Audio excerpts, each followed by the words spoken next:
Hi everyone, welcome to the first video of 2026. I took a longer break after Christmas. I needed to take a bit of rest from social media, which really helped me. And now I'm bringing you something new to me that is not new on the internet. It's been there for a while, but I got myself this 30 new colors of Brusho powder. I got it on Vinted from someone. They are half used. They came to me already like this, perforated with the little tack on the top, which was very practical already. I didn't need to go through this process. If you are not familiar with Brusho, these are pigment powders that people used to use with wet watercolors to create some different effects. I confess I had never thought of getting those because they look to be quite messy to me. In fact, when I received this in the box, one of the pots, I think was the ultramarine, had the tack off, so there was a bit of powder everywhere, and I got it on my hands, I got it on my desk. That's why I have this desk pad today, to try and minimize the mess. I will also be using some gloves, because these are also quite staining. As I was cleaning these little pots, my fingers got quite stained and it was hard to get rid of it, no matter how many times I washed my hands. So I'm gonna be using gloves and we'll see what I think. I fortunately didn't pay a lot for these, as they are half filled. I wanted to experiment with them, but without too much pressure. I didn't want to go all in. And yeah, I was actually inspired to try those because of a YouTuber that I follow here. I think her name is Panda Ju. I'm not sure how to pronounce it, but I'll leave here on the screen her handle. She paints these beautiful dynasty kind of statuettes faces, and she uses the Brusho powder sometimes, and I saw her use of it and I got really curious to try. So curiosity got the best of me, but I got it on Vinted for a good price, like I said. So I'm gonna try those today, and I have prepared here, I'm gonna show you. I had to prepare 2 different sheets because I miscalculated the amount of space I needed. So I will be swatching the colors on their own. What I think I'll do is I'm going to wet the paper and then just drop a little bit of the powder so you can see like live the spreading and shifting and changing and whatever the pigment does when it goes on wet surfaces. So I'll do all of the colors here, and then after I have some space here for experimentation, I'm gonna do some tests with watercolors and liquid watercolors like Ecoline, and I want to see how they react. So let's start. I'm going to first grab myself a brush. I'll probably use a flat one. Here we go. And let me warn you that today here in Dublin it's a very gloomy gray day. We have 0 sunlight going on at the moment, so it's probably not the best lighting, but I don't think it will change later on. So I'm just going to go ahead as it is, and I have some extra lights here on the desk. I will do my best when I'm editing, but I hope it will be good for you to see. So let's start, shall we? I started, I put it in the order I have organized here in my little tray. We'll see how we go. Hopefully I won't get it everywhere, but from my experience, just cleaning these pots, sometimes you do get it in places where you won't notice until you just run your hand across it. So that is why I use this desk pad over here, just to minimize the amount of cleaning afterwards. So I'll start by wetting the paper.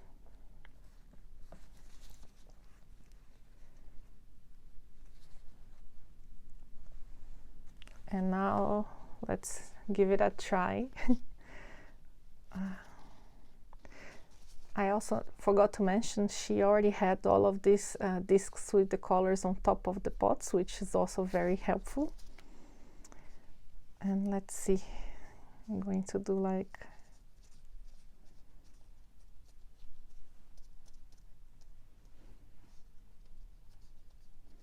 I know a little goes a long way with this powder, so I'm learning as I go. It's the first time that I'm using this. I just wanted to start here on camera so you can get my honest reaction. It gives some really interesting shapes, as you can see here, but I think as it starts drying, they will start spreading more. We'll see as I go along. I think I added a bit too much in here, but I'm gonna leave it and we'll see how it dries. So this was turquoise. Let's go ahead with cobalt blue.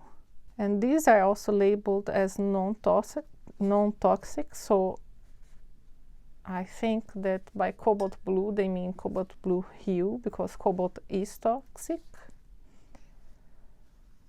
I'm not really using a mask or anything, because I think that the amount, it's very little.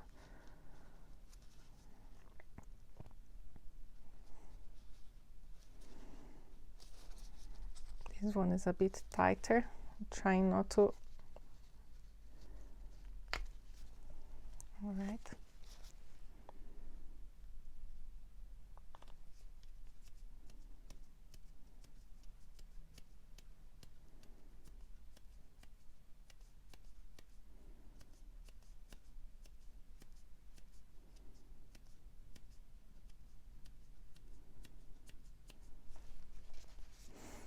And you can see this one is spreading a lot already. So far they look very similar to me. This one has some purple specks. You'll see as they keep spreading. Now we have Ost blue. It's already spreading quite a lot, but it's interesting to see the effects and how it moves around the page. Oops, I forgot to pre-wet my paper over here. I looked at some videos of different ways people use these, and I'll be trying some things in the next page as well. You can also use them on dry paper and then spray it. It's just a bit more demanding in the matter of controlling where it goes.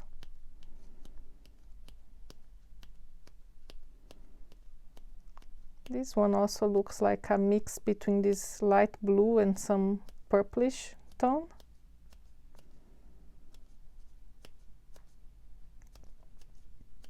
But it's not moving as much as the other ones. They kind of stay put in here. I'm doing now on just clear water to see without any interference, but I think that the fun of using those is to experiment on top of wet watercolors. This is just to have an idea of the tones. And I would like you to let me know in the comments if you have used Brusho, if you would like to try. What was your experience with it? What do you like to use it for? Like I said, always try to avoid anything that looks messy to me. I tried oil pastels and I really wanted to like them, but they're not for me. so I was a bit reluctant to try Brusho, but we'll see what I think as I finish this trial phase. I forgot to mention this was the ultramarine. Now we have violet.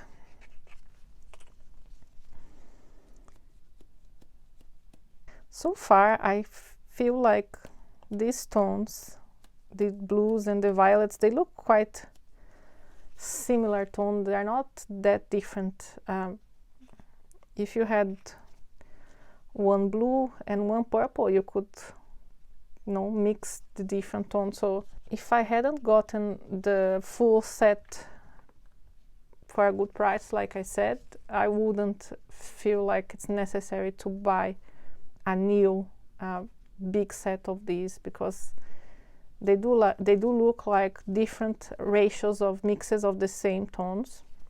If you're curious to try these and you have the opportunity to choose the colors, I would just go with a few colors and then you can do your own mixes. Now we have purple. This should be different. This is more of a reddish purple. I must admit it is fun to see the pigment hitting the wet paper. The way I would use those, I would maybe use it for backgrounds or for some reserved areas where I would wet the paper, throw the pigment in, and reserve it just for some area where I would like a bit more interest or texture or something like that, because it can look a bit crafty or overwhelming if you use it too much, I think. So I would use it sparingly, just to give it some oomph in a couple of areas. And now I was looking at the turquoise, you see it spread really a lot. It kind of lost all of the initial texture. This one, the cobalt blue, still has some in the middle. The other ones still maintained a bit of the texture. I'm not sure now if I put more water here than in the other ones, but I don't think so. I just have some spare pigment powder over here, so I'll carry on with this. Is Prussian blue. So as far as I see, I'm wetting them in similar ratios, so it may be that the pigments behave differently.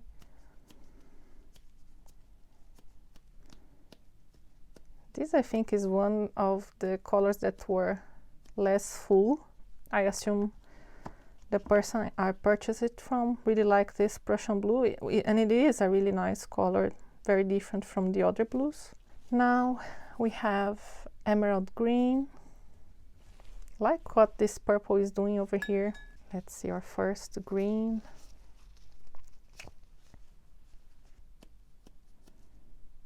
I can see the yellow specks together with some blues. We'll see how it will mix on the page. And you see here the emerald green kind of spreading a little bit of the blue pigment and the yellow, but I still see the yellow around it. We'll see how it dries. I'm not sure if people shake those or mix them before adding. It's all new to me.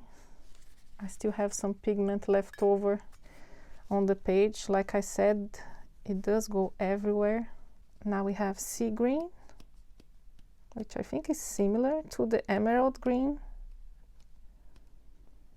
Maybe a little less yellow.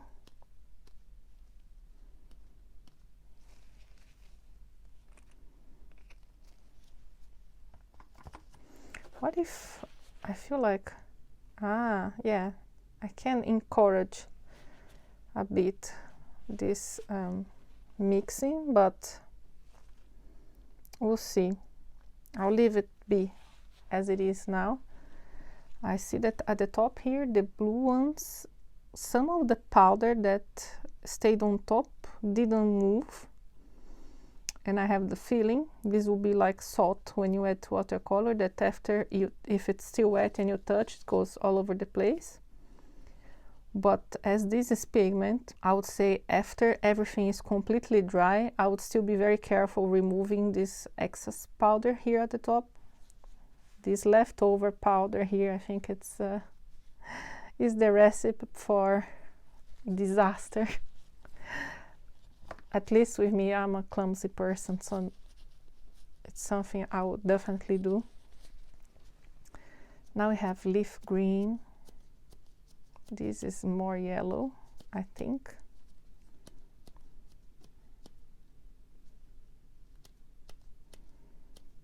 I'm getting a lot of yellow powder here, not a lot of blue or green.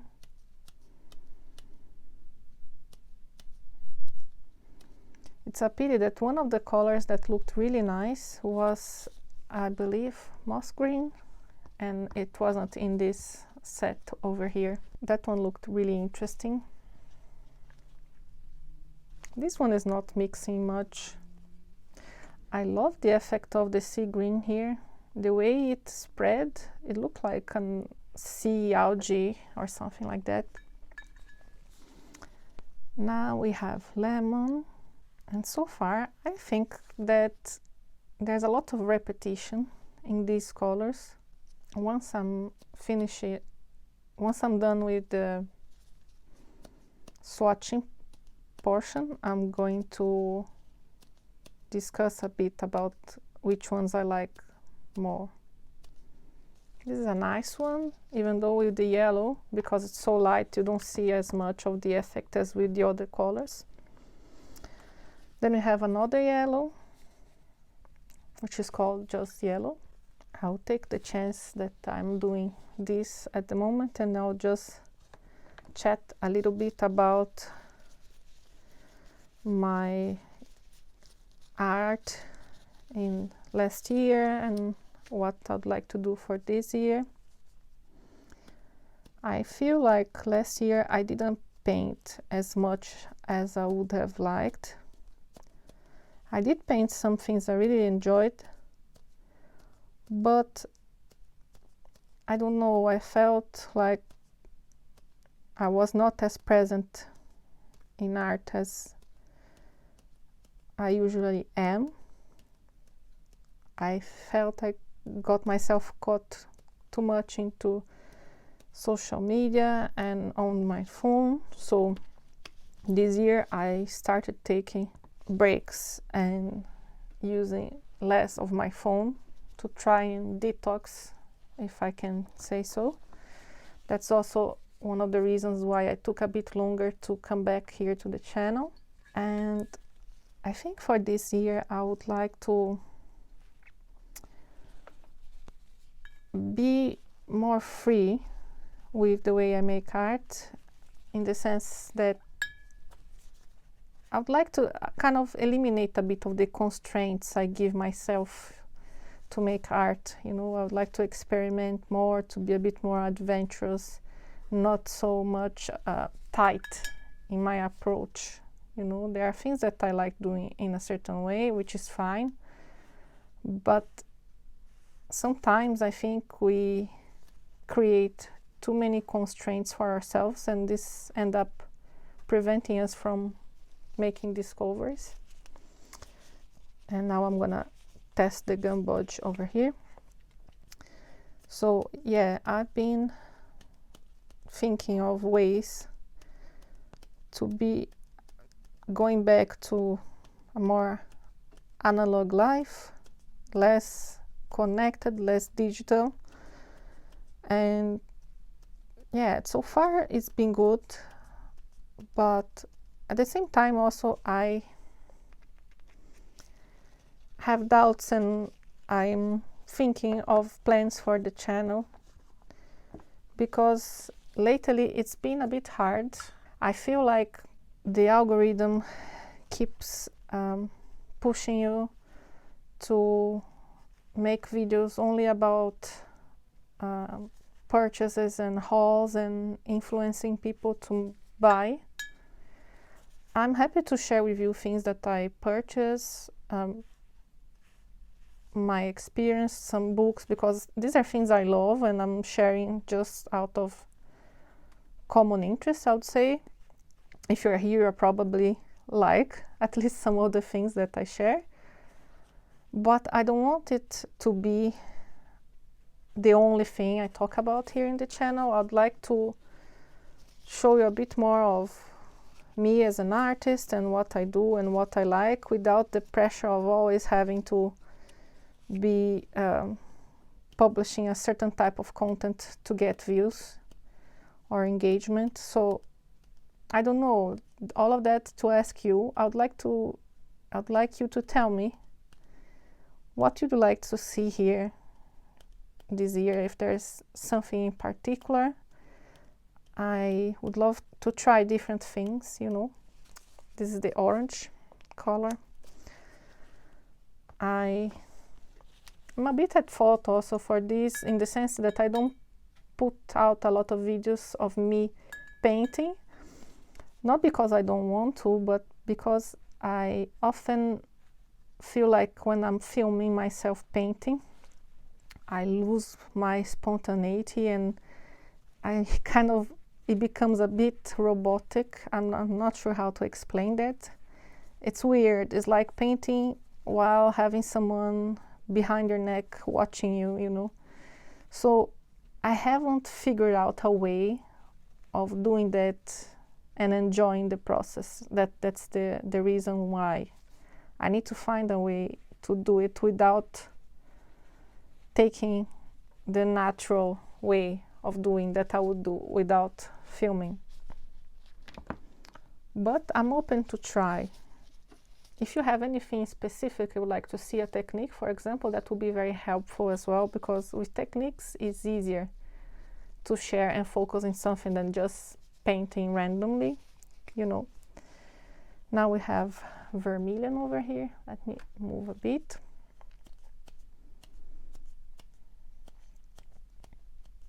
This orange is really nice with the blue specks. Something unexpected to see blue specks on an orange color. This pigment powder makes me think of fireworks, in a sense, the way it spreads on the pages. It's interesting. So yeah, I'm rambling a little bit, but these are things that I have been considering, because sometimes it's a bit deflating when you put yourself out there and you put time and effort and you try to change a bit the content, but then you don't get as many views or engagement, and then you get punished by the YouTube gods and they put you in some tartar limbo somewhere where nobody can ever find your content, and then it just goes under and under until you share something that they want you to, like a haul, for example. And these are fine. Sometimes I have moments where I go a bit overboard and I purchase a lot of things that I'm excited about and I want to share with you. But I don't want to be locked in this.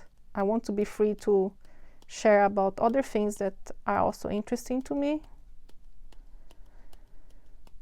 I want to say that I would love to hear from you. What do you think?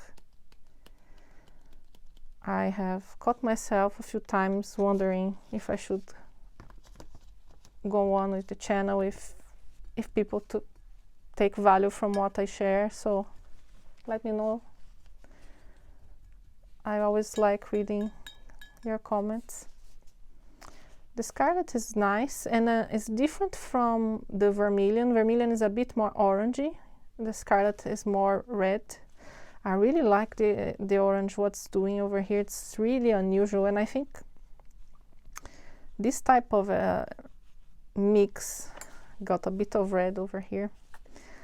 This type of mix, like the orange with the blue specks, it is unexpected, but I think if you add this to, for example, a flower or a fruit, because it's unexpected, it can add a lot of interest to your painting, you know, because anyone can paint a I don't know, an orange that is just orange.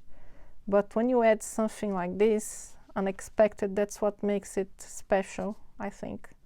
Just have to be careful not to overdo it. Now we have this Ost red. Oh, this also has a lot of colorful specks. Sometimes there's a lot of powder coming out, sometimes not enough, it looks like. I never know when to stop. Let's see, now we have another red, brilliant red. And then I'll have to take a little break for this to dry so I can go to the next page.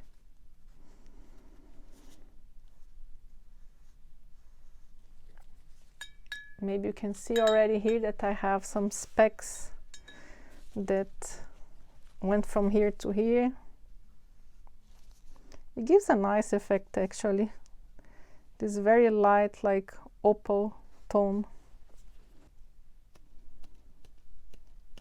I just noticed that I missed one red that I have here. I didn't put in this swatch sheet. I'll have to add it in the next one. I would say that this type of effect you are better reserving for large areas of your painting, because this would be impossible to control in smaller areas. I mean, of course, you can wet a small area, but the powder will go elsewhere. No matter how small is the hole on the lid, there's no way of reserving a very small area for that. As you can see here, I already get some of the red. Now I have light brown. Oh, this is spreading really quick and with beautiful effects.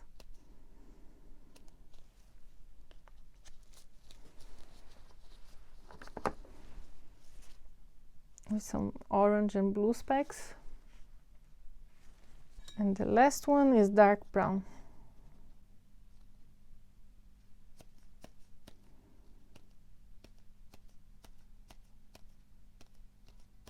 This also is spreading very quickly. So here you have all of the swatch sheet I've done. My fingers are intact. My desk seems to be intact so far. I'll let this dry now. See you soon. So I'm back. My swatches are finally dry, but as I predicted, the excess of pigment that didn't spread on water remains at the top of the page over here, and if you touch it, you can see that it comes out in your fingers and also on the page. So I would suggest you grab a soft brush if you want to get rid of this excess pigment, and be careful not to stain the rest of your painting. And yeah, I need to get a bit more used to working with these powders to know exactly how to dissolve all of them without interrupting the spontaneity of the mix that happens when you put the pigment on the wet paper.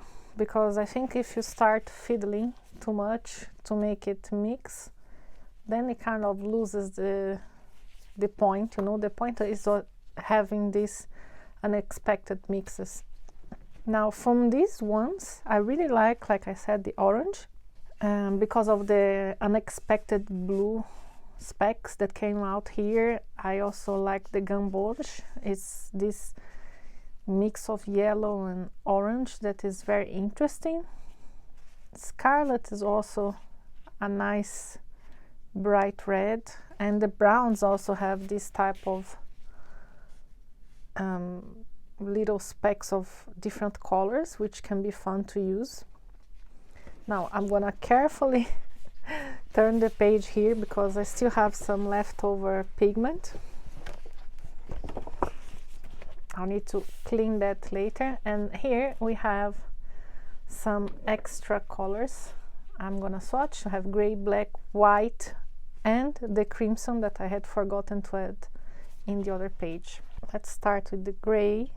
I've seen some videos. The black was really interesting, so I'm curious about the gray. Yeah, it has some different colors. It's kind of a reddish gray at the moment, but I can see speckles of orange and blue. Let's see how the black differs from this one. Look at how nice is this effect. It's like little colorful stars appearing on the page. There are all sorts of different colors. Maybe if you mix them together it makes black, but as it is now it's multicolor, I would say. And I really like the effect. Now I'm gonna go back to the crimson. I will leave the white for last.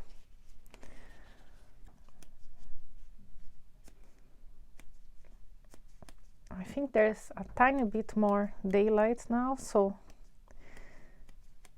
it should be good for you to see the colors. This one, crimson, has some blue specks. I think part of the reason was also why my other swatches didn't spread or didn't mix, because I have a very tiny space here with water. Maybe if you have like a page with lots of water, then it will really mix better than in my case here. Now for the white, neither you or me would be able to see how it works. I'm gonna paint a layer of dark paint, watercolor. I'm gonna use royal blue from Rosa Gallery for no other reason than I had it close by. Paint here a very dark layer of royal blue so we can see the white in action. And also because I think that the white will be good maybe for night scenes or speckles of foam on the sea. So first type of color I thought of adding was blue. Maybe I'll mix a bit of, is it indigo? I'm not sure, but we'll see. Maybe to give an effect of kind of a night sky.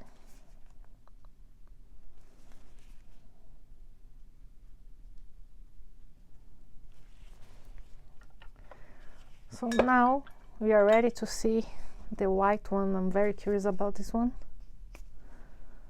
Let's see.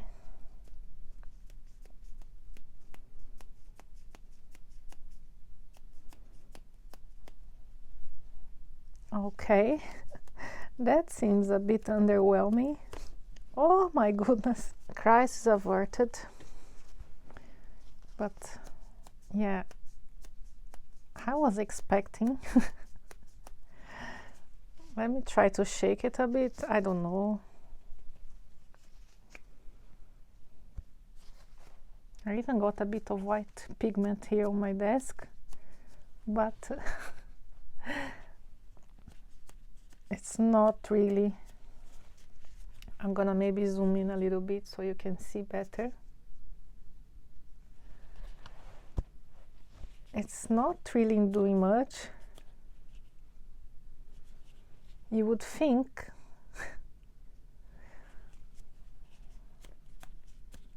of course I read also that the Brusho powder exists for a while, way longer than it appeared online, and it was created for paint making, mixing colors. So this usage that got viral online, it's quite recent. So yeah, it's not intended to be used like that on top of wet paint, but I'm very underwhelmed by this white. I don't see why one would use this really. So back to our sheet here. I am going to make some experimentation here of, again, dry on wet. So same as I did here, but using the pigment on top of colors this time. I'm gonna try first with regular watercolors. So I'm gonna use one of my favorite Rosa Gallery, because that's what I have on hand here. This is I think it's golden yellow. It's a beautiful, very bright, warm yellow.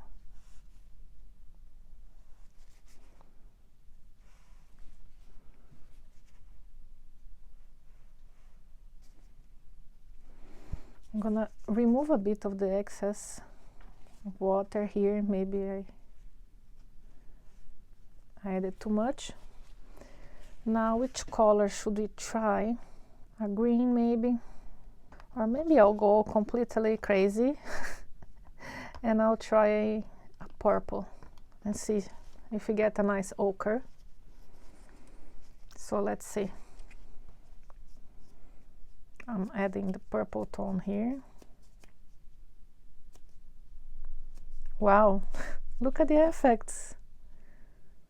We get this crackle effect, which is so unexpected. I have no idea what I did to cause that, but that's awesome. Let me zoom in so you can see it a bit better. Look at this. Isn't this awesome? That was fun to see happen live. Let's try again. I'm gonna try with another color now. Maybe a green. Azu green, the name, I'm not sure.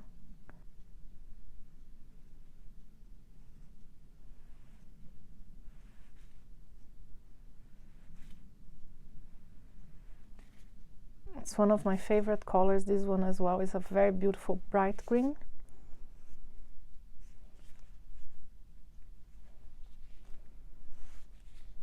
I'm talking about favorites. I have never done a favorite Rosa Gallery color.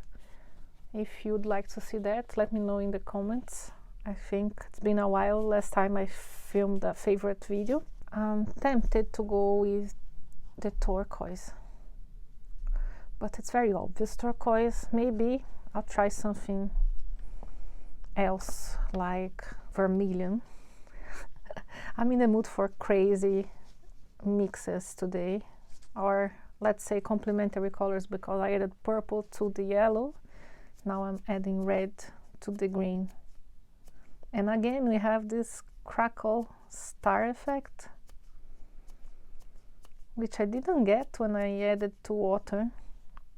So it's fun to see how it behaves with the watercolor. You see here with the water, I got more of a swirl type of movement of the pigment spreading, but here on the watercolor, they're spreading like spidery veins. Some nice effects. Now I want to try something. I want to try using the liquid watercolors. So this is Dr. P.H. Martin's Ice Yellow. These are not actually watercolors, they are dye based rather than pigment based. They are more like inks. They are sold as liquid watercolors, but at watercolors they are not. In fact, they are not light fast, as far as I know. I may be wrong. So I want to experiment and see how these behave on the liquid watercolors, because I saw a video online, someone painting on top of liquid watercolors the Brusho, but they were using a type of plasticky paper, a bit like Yupo paper, but I think was called mineral paper. And I only found to buy in many sheets and was quite pricey, so I decided not to try that, but we'll see in this paper how it behaves. Now I'm gonna try a mix a bit more organic. Maybe I'll add some turquoise. I'll add some turquoise to this one. We'll see.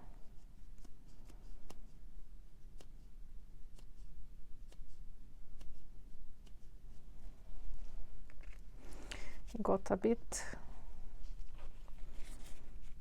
beyond where I wanted it to go, so I'm just trying to gently clean the area here. But as you can see, it behaves similarly to the watercolor. You can get this mix.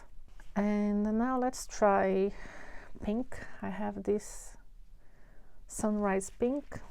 It's also a bit of a fluo type of pink. I may have some Yupo paper left over.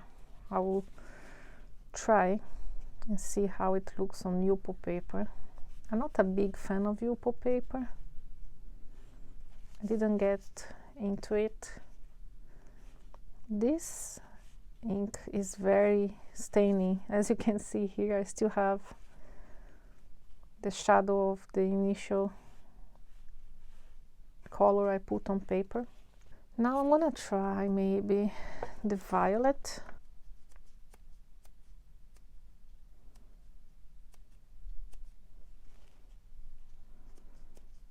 This is some nice effect. This is nice color combination. I can see this going well for a flower or something like that. And last, I'm gonna try one with the blue. I have here ice blue.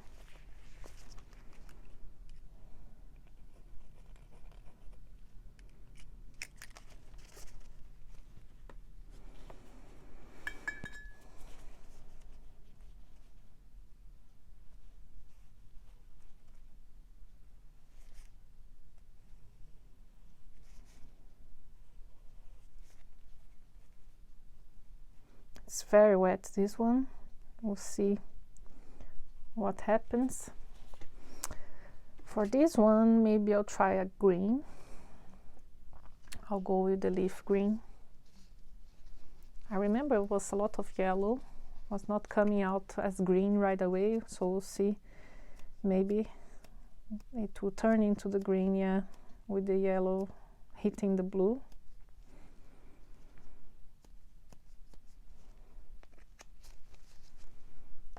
Now I want to experiment with something else.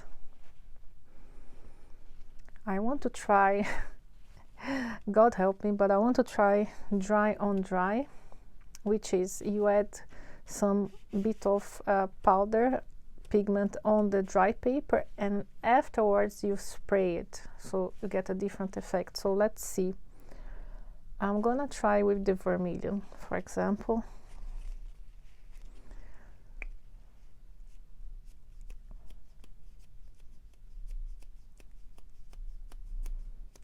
I'm not gonna add too much. Then I'm gonna take a piece of paper to act as a barrier here, so I don't get water where I don't want. Let's see.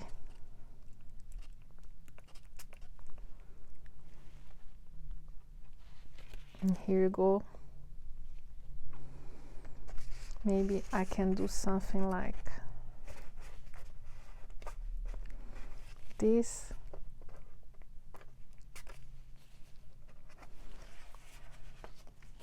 Yeah, you can get some interesting effects like this as well. I'll try with another one. Let's try with this Ost blue.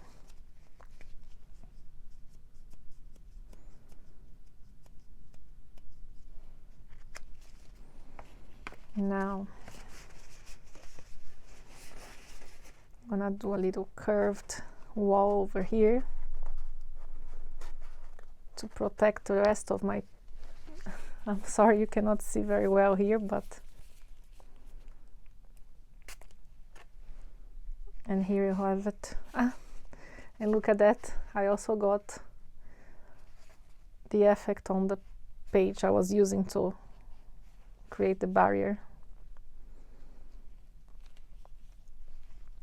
It needs some more experimentation this way, I guess, and probably larger areas than what I'm trying here. Let's try to go crazy and not use too much. I'll try from farther. I'm gonna put my hand here. I just added a bit of pigment. I'm gonna put my hand over here. I'm gonna try to spray from farther and see how it goes. Oops! I aimed at the wrong place. I aimed here in the beginning, but look, got different effect over here. Yeah, this is definitely a lot of trial and error, I would say. I want to try now. Here I have wet paper, so it won't work. I'm gonna try here again with the dry pigment. Instead of spraying, I'm gonna try dropping water with a pipette.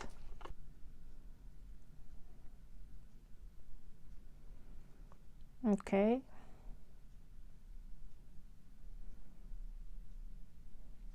I'm curious to the way it is gonna dry. As it is, it's spreading in the droplets. And let me zoom out a bit. Okay, so now here I'm gonna try mixing some of these pigments and see how it goes. You know what I'm gonna do? I'm gonna try again using the spray, but I'll just spray the water like this, so it doesn't get uniformly wet. And I'll do some mixes. So let's try this sea green.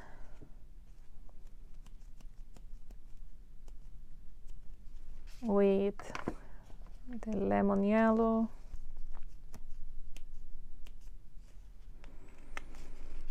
Here I'm gonna try the violet.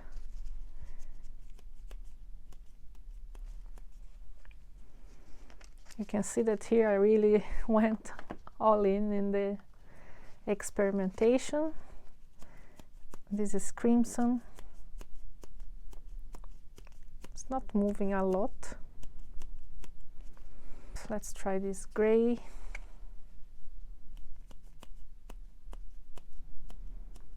With the cobalt blue. The brilliant red. Let's try to mix a gray. So brilliant red and emerald green.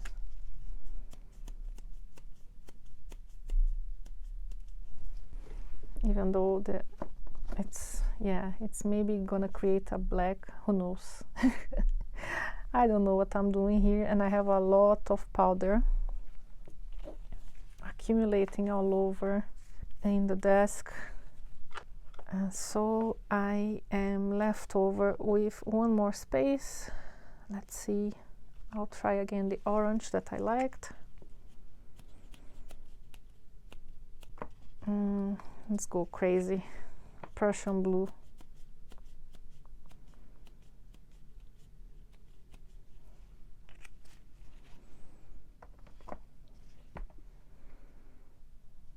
I now use this space to try something else. I'm gonna try the Ost blue here, and I'm gonna add on top some of this liquid watercolor I have here, the tiger yellow.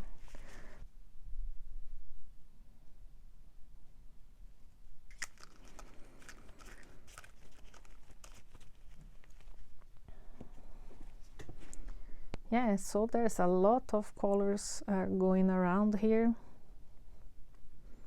I really like the effect that I got here in the first spraying of the dry pigment, but if I can be completely honest, you can get similar effects using an old toothbrush dipped in diluted watercolor, and I think you can get more precise results this way. You can control better where you're gonna use the toothbrush, where with the powder it's kind of a lottery, really. It's a gamble. So like I said, it's a fun thing to use, but if you are someone that likes to have completely control of what goes where and when, that's not the supply for you. This is really chaotic.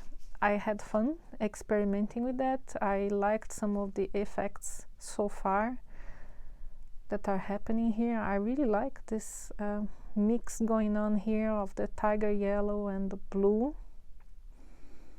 I like also here where I got this subtle sprayed look, so I may be experimenting more with that in a larger area to see how it goes. So it's a bit of a gamble, like I said. Sometimes you get something you really like, sometimes not so much. I think it's part of experimenting, it's part of the fun.